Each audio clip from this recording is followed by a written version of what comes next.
Done.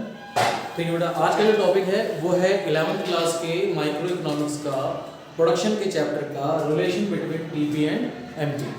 हम पहले इस बात को पढ़ चुके हैं, ये 11th क्लास का टॉपिक है। पहले किसी ज़माने में 12th क्लास में होता था। प्रोडक्शन के चैप्टर में चीज़ें होती हैं relation between TP and MP, TP और एमपी के बीच का संबंध कैसा होता है। आपने इससे पहले बहुत सारे टेबल पढ़े थे टीपी और एमपी के। आज भी मैं आपको ये बता दूं इसके बीच के संबंध ग्राफ के थ्रू है। प्रोडक्शन के सेक्टर में जब भी हम कभी प्रोड्यूस करते हैं तब प्रोडक्शन का जो टोटल प्रोडक्शन होता है टीपी जो होता है वो 3 फेज में डिवाइड हो जाता है। ये फर्स्ट फेज है, ये सेकंड फेज है और ये थर्ड फेज है। फर्स्ट फेज को हम कहते हैं इंक्रीजिंग रिटर्न टू फैक्टर। उत्पादन की प्रक्रिया में जो होते हैं 3 फेज होते हैं, 3 चरण होते हैं। पहले चरण को हम कहते हैं, इंग्लिश में कहते हैं इंक्रीजिंग रिटर्न टू फैक्टर और हिंदी में इसका नाम होता है बढ़ती कारक के प्रतिफल। इस चरण में क्या होता है कि उत्पादन की प्रक्रिया में जब हम यूनिट ऑफ वेरिएबल फैक्टर आपको पता है उत्पादन में 4 कारक होते हैं, लैंड, लेबर, कैपिटल और एंटरप्रेन्योरशिप। उत्पादन के कारक का मतलब ये है कि जब हम प्रोडक्शन करते हैं तो उसके 4 फैक्टर होते हैं। इन 4 फैक्टर की वजह से ही प्रोडक्शन पॉसिबल है। वो है लैंड, लेबर, कैपिटल और एंटरप्रेन्योरशिप। इनमें से अगर कोई भी एक गायब हो जाता है तो हम प्रोडक्शन नहीं कर सकते। तो इसमें जो लेबर होता है वो होता है वेरिएबल्स ऑफ का मतलब जब हमें शॉर्ट टर्म में जब हमें उत्पादन की मात्रा को बढ़ाना होता है तब हम केवल और केवल लेबर की मात्रा को बढ़ा के हम उत्पादन की मात्रा को बढ़ा सकते हैं। हम शॉर्ट टर्म में ना ही हम जमीन की मात्रा बढ़ा सकते हैं, ना ही कैपिटल की, ना ही एंटरप्रेन्योर की। हम इसकी मात्रा को नहीं बढ़ा सकते, हम केवल और केवल लेबर की मात्रा को बढ़ा के करते हैं। तो ये ग्राफ हमें ये बताता है कि जब भी हम यूनिट ऑफ वेरिएबल फैक्टर यानी लेबरों की मात्रा बढ़ाते चले जाते हैं तो शुरुआत में पहले चरण में हमें उत्पादन की जो स्पीड है, जो प्रोडक्शन की जो स्पीड है वो बहुत ही तेजी से मिलती है। इसलिए इसका नाम है इंक्रीजिंग रिटर्न टू फैक्टर। इस सेकंड फेज का नाम होता है डिक्रीजिंग रिटर्न टू फैक्टर, ठीक है। और डिक्रीजिंग रिटर्न टू फैक्टर में यानी हास्यमान कारक के प्रतिफल, जिसका मतलब ये होता है कि जब हम उत्पादन प्रक्रिया के दूसरे चरण में पहुंच जाते हैं तब हमारे टोटल उत्पादन इनपुट उत्पादन तो हमारा बढ़ता है लेकिन उसकी स्पीड जो होती है एक्चुअली कम हो जाती है। उसकी स्पीड उस हिसाब से नहीं होती जिस हिसाब से पहले होती है। इसके बारे में हमने टेबल लास्ट वीडियो में पढ़ा ही होगा। अब ये तीसरा चरण है, तीसरा चरण क्या होता है, इसको कहते हैं नेगेटिव रिटर्न टू फैक्टर। मतलब एक चरम सीमा पे पहुंचने के बाद हमारा जो उत्पादन है, अब अगर उसके बाद भी हम वेरिएबल फैक्टर लेबरों की मात्रा को और बढ़ाते चले जाए, 5 से 6 करते हैं, तब हमारा लेबर जो है जो प्रोडक्शन करके नहीं देगा बल्कि टोटल प्रोडक्शन हमारा कम हो जाएगा। तीसरे चरण में हमेशा उत्पादन की मात्रा कम होती चली जाती है। ये एक तरीके से लेबर की मात्रा बढ़ाने पे होता है।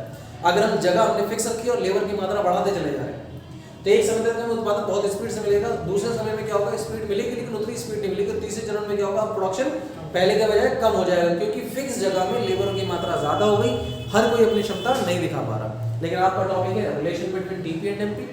टीपी और एमपी का रिलेशन क्या होता है? सबसे पहला जो रिलेशन होता है टीपी एमपी का वो ये होता है कि हम ये देखते हैं कि टीपी, अच्छा इसमें एमपी का तो ग्राफ मैंने बनाया नहीं, एमपी का ग्राफ ध्यान से देखिए। एमपी जो है वो यहाँ से ऐसे उठेगा और ये जहाँ पे ये 0 है वहां से नीचे आ जाएगा, ये हमारा हो जाएगा एमपी। अगर ध्यान से देखो जब मेरा टीपी बिल्कुल स्ट्रेट फॉरवर्ड में था, जब उसकी स्पीड क्या थी बिल्कुल स्ट्रेट फॉरवर्ड में थी, तो इस वाले पॉइंट को कहते हैं पॉइंट ऑफ इन्फ्लेक्शन। इसका नाम होता है हमारा पॉइंट ऑफ इन्फ्लेक्शन, ठीक है। इसका मतलब होता है कि यहाँ तक तो हमारी स्पीड बढ़ती चली गई, पहले 5 फिर 10 फिर 15 बढ़ती चली गई स्पीड, ठीक है। और एमपी जो एक तरीके से हमारे स्पीड के ग्राफ को दिखाता है। जैसे आप एग्जांपल समझो, आप गाड़ी चला रहे हो, गाड़ी चलाते समय 2 मीटर होती है, 1 मीटर होता है किलोमीटर डिस्टेंस ट्रैवल करने का और 1 मीटर होता है स्पीड दिखाने का। ये जो एमपी है ये स्पीड दिखाने का मीटर और टीपी जो है डिस्टेंस ट्रैवल करने का। यहाँ पे आपकी कार की स्पीड बढ़ती चली जा रही है, ठीक है, तो आपका डिस्टेंस भी आगे बढ़ता चला जा रहा है। अब आपने कार की स्पीड को कम कर दिया, इसका मतलब नहीं कि गाड़ी पीछे जाएगी, गाड़ी अभी भी आगे जाएगी लेकिन स्पीड कम हो गई। पहले हर सेकंड में स्पीड बढ़ती चली जाती थी, अब हर सेकंड में स्पीड कम होती चली जाएगी लेकिन गाड़ी आगे बढ़ेगी, हो रहा। उसके बाद यहाँ पे जब 0 हो गया, स्पीड 0 हो गई तो गाड़ी रुक गई। उसके बाद अगर आपने स्पीड नेगेटिव कर दी तो गाड़ी क्या हो जाएगी, पीछे की तरफ आ जाएगी। तो ये बहुत बेस्ट एग्जांपल है टीपी एमपी की गाड़ी के एग्जांपल को समझने। तो रिलेशन में क्या है, आप सबसे पहले आप इसमें लिखेंगे, आप पहला रिलेशन है कि when TP increase then MP also increase,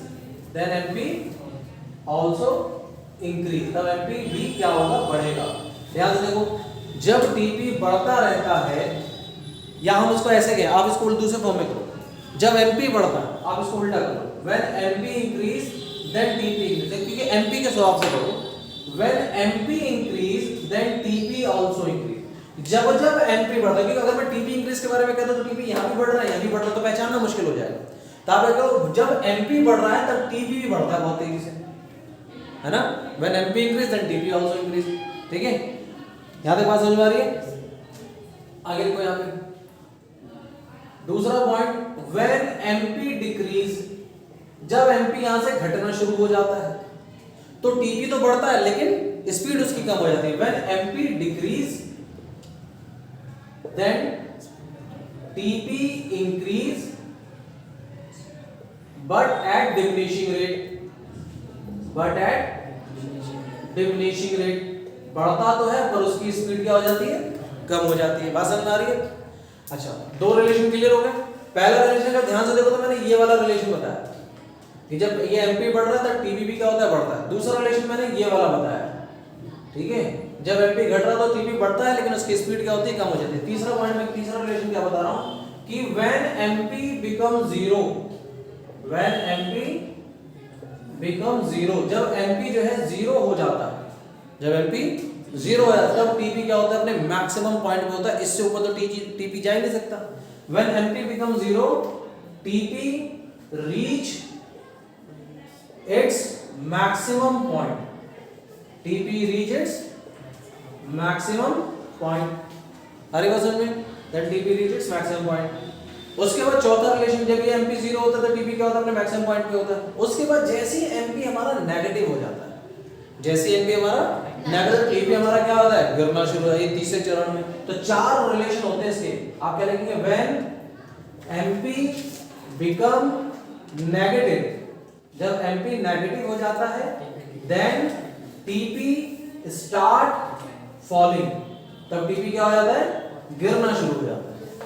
तब टीपी क्या होता है, गिरना शुरू। अभी आप इस हिंदी में क्या लिखेंगे, ऐसे लिखेंगे, जब एमपी बढ़ता है तब टीपी भी बढ़ता है, जब एमपी घटता है तो टीपी बढ़ता तो है परंतु घटती दर से बढ़ता है।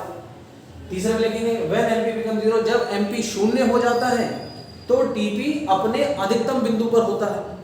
और लास्ट, जब एमपी घटता है, व्हेन एमपी बिकम नेगेटिव, जब एमपी ऋणात्मक हो जाता है, जब एमपी ऋणात्मक हो जाता है तो टीपी घटना शुरू हो जाता है, तो टीपी घटना शुरू होता है। ये इस चैप्टर के लगभग मतलब लास्ट पॉइंट में है, जिसमें relation between TP and MP आता है। ये आपको स्कूल में भी मिलेगा, आपको कॉलेज में ग्रेजुएशन लेवल में मिलेगा। ठीक है, बस आपको ये करना है, टॉपिक समझ में आ जाता है तो आप इस चैनल को, जिस चैनल पे आपको ये वीडियो दिख रही है उस चैनल को आप सब्सक्राइब कर दें और इसको मैक्सिमम रीच तक पहुंचाएं।